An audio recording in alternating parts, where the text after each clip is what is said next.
আজকের মতো আমাদের ভালোই লাগছে এই দেয়ালগুলো, যে পিয়াজা চলে আসলাম আমাদের এই যে চমৎকার সুন্দর, কি সুন্দর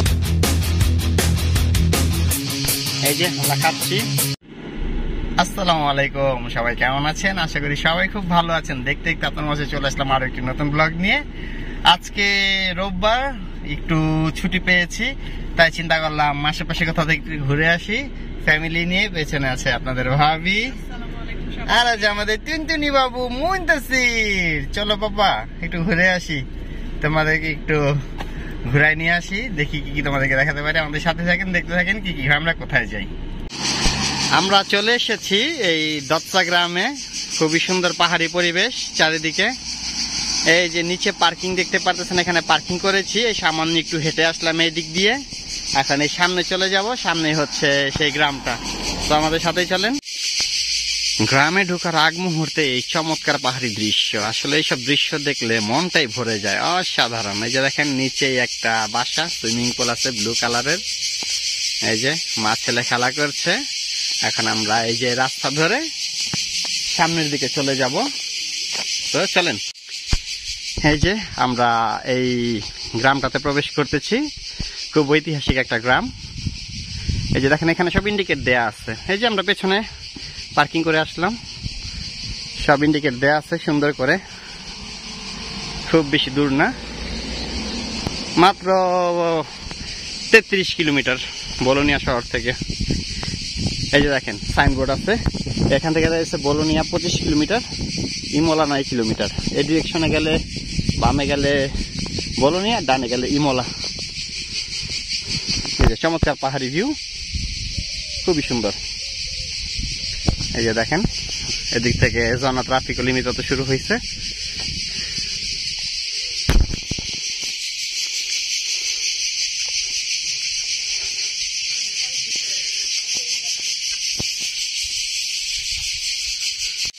ম্যাডামকে জিজ্ঞেস করি, ম্যাডামের কেমন লাগছে?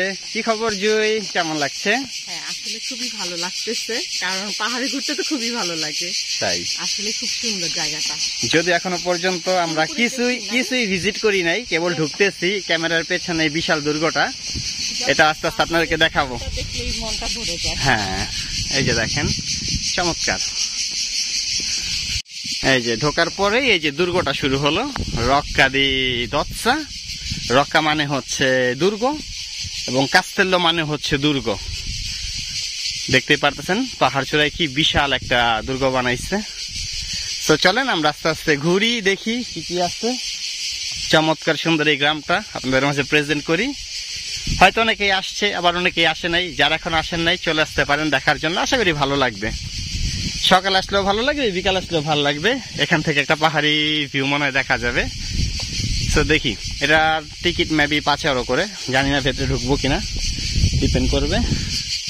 তো এই যে দেখেন সুন্দর পাহাড়ি ভিউ পেছনে।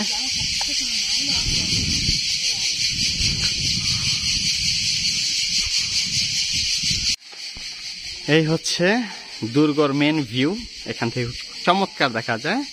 এই যে পাশে রেস্টুরেন্ট, এই যে আমরা এই রাস্তা দিয়ে আসলাম। আসার পরে এই যে দুর্গের চমৎকার একটা ভিউ, বিশাল বড়, অনেক বড় এটা। চলেন দেখি নিচে কি কি আছে, আপনাদেরকে একটু দেখাই।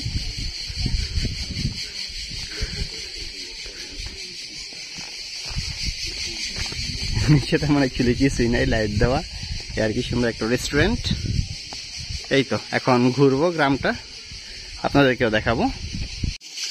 এটা হচ্ছে একটা মিউজিয়াম এই দুর্গেরই। এই যে দেখেন লেখা আছে ফ্রি এন্ট্রি, কোনো টাকা লাগবে না, 10টা থেকে 1টা এবং 2টা থেকে রাত 9টা।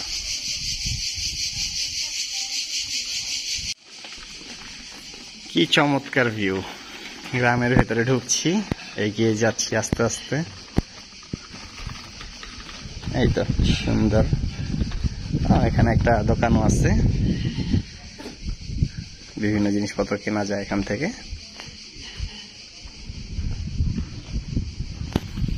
এই তো চলে আসলাম আপনাদের নিয়ে, দেখতে পাচ্ছেন চমৎকার সুন্দর একটা দুর্গ, খুবই ভালো লাগছে, বিশাল। আপনারা চাইলে যে এখানে চলে আসতে পারেন, খুব বেশি দূরে না, বোলোনিয়া শহর থেকে খুব কাছে, মাত্র 35 কিলোমিটার দূরে অনায়াসে চলে আসা যায়। এখানে খুবই সুন্দর, আশেপাশে পাহাড়ি ভিউ আছে, খুব ভালো, আপনারা চাইলে আসতে পারেন।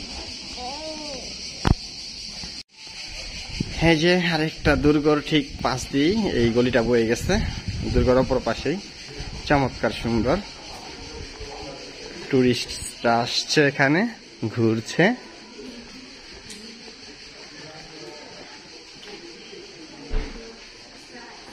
পাশেই পুরনো একটা গির্জা দেখা যাচ্ছে।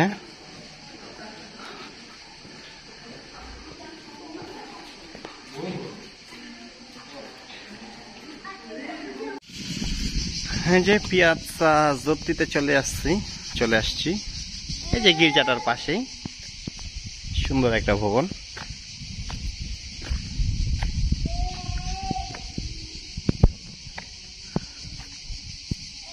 আশপাশের ভিউটা এরকম, মোটামুটি ভালোই উঁচুতে আছি।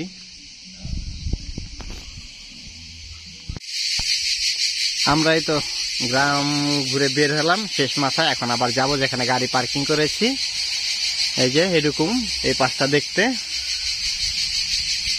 সুন্দর, পাহাড়ি ভিউ, ভালোই লাগছে। এখন দেখি আমরা সুন্দর একটা জায়গা খুঁজে বের করব, আমরা আমাদের লাঞ্চ করব। দুপুর 1টা বেজে গিয়েছে, খানা পিনা করে পরে দেখি কোথায় যাওয়া যায়। এই দেয়ালগুলো সাক্ষী দিচ্ছে শত শত বছরের। আসলে পুরা কীর্তি যে কি জিনিস এখানে আসলে বুঝতে পারবেন যে কত ঐতিহ্যময় জায়গা এগুলো। এখানে আসতে ঘুরে ঘুরে দেখতে হবে, ভালো লাগবে আপনাদের। সময় নিয়ে আসবেন, তাড়াহুড়ার কিচ্ছু নাই, সবকিছু সুন্দর উপভোগ করতে পারবেন। বিশাল এরিয়া, চারিদিকে পাহাড়ের ছাড়াছাড়ি। এই যে আমরা ঘুরতে ঘুরতে চলে আসলাম Città di Castel San Pietro Terme, Laghetto di Scardovi। এই তো ক্যামেরার সামনে ছোট লেকটা। এখন দেখি এখানে পিকনিক করা যায় কিনা, যেহেতু আমি প্রথমবার আসলাম, জানি না এখানকার অবস্থা কি। বাট আশেপাশে সুন্দর বড় বড় গাছ আছে, ভালোই লাগছে, পরিবেশটা সুন্দর। এখন দেখি যদি কোথাও স্পেস পাই, এখানে বসে হয়তো আমরা আমাদের দুপুরের লাঞ্চটা সেরে নেব।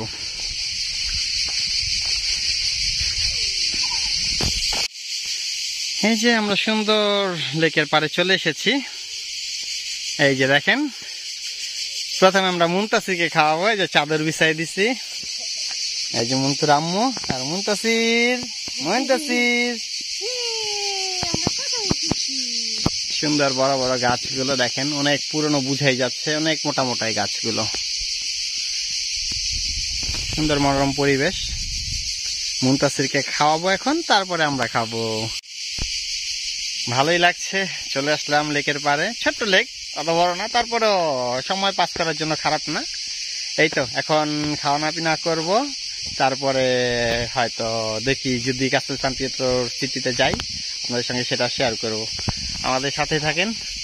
এই তো লেকটা, ওইখানে ওই পাশটাতে আরো আছে লেকটা বড়, আমরা ওইখান থেকে আসলাম, এখানে এসে শেষ হয়েছে, এই আর কি। এই যে আমরা খাচ্ছি, বাসা থেকে বিরিয়ানি নিয়ে এসেছি। এই যে পেছনে লেকের ভিউ, এই যে ভিউ খাচ্ছে। এই আর কি, আমরা খাবারটা এনজয় করি। এই তো আমরা লেক থেকে ঘুরতে ঘুরতে চলে আসলাম কাস্তেল সান পিয়েত্রো শহরে, পাশেই এই শহরটা, ছোট্ট একটা শহর, বোলোনিয়ার মধ্যে পড়েছে।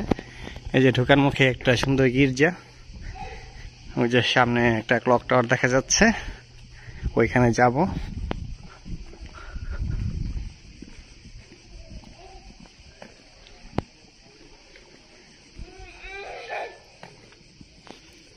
এই যে মেন সেন্টার হচ্ছে এটা কাস্তেল সান পিয়েত্রোর। এই যে সুন্দর বিশাল গির্জা এই পাশে, আপনাদেরকে এখন ঘুরে ঘুরে দেখাবো।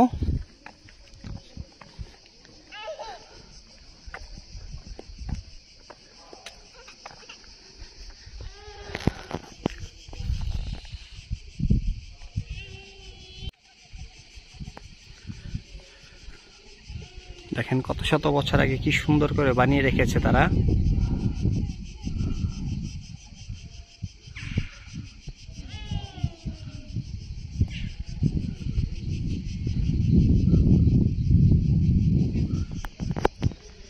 আশপাশটার দিকে ঠিক এরকম সব বন্ধ, আজকে রোববার তো তাই।